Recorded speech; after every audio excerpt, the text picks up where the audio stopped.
สายที่อยู่บ้านนาเขาว่าอกหักยังใครกว่าฮักบ่เป็นคำอีมันแสนลำเกินได้พบเห็นเกือบใจความบ้าสูญเสียเงินแล้วต้องมาสูญเสียน้ำตา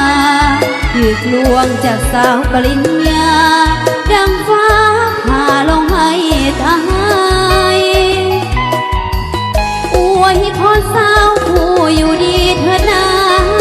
กับหนุ่มรถเก๋งงามตาไอ้เบาสาวนาขอลาน้องไปบุญอ้ายมันน้อยจนบ่สมสามวัยอกหักครั้งนี้วันไหว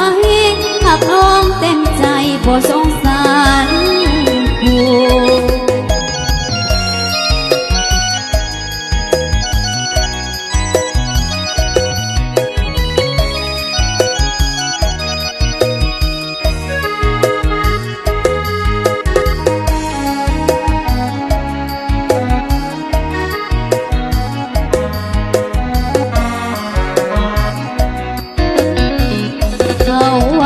อกหักยังใครกว่าฮักบอกเป็นคำอีมันแสนลำเค็นได้พบเห็นเกือบใจความบ้านสูญเสียเงินแล้วต้องมาสูญเสียน้ำตา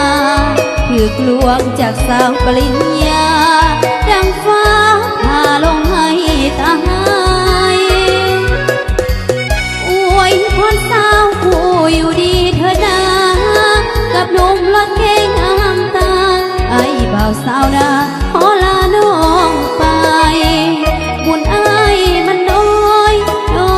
จนบ่สงสามวัยอกหักครั้งนี้วันไหวหักน้องเต็มใจบ่สงสารผู้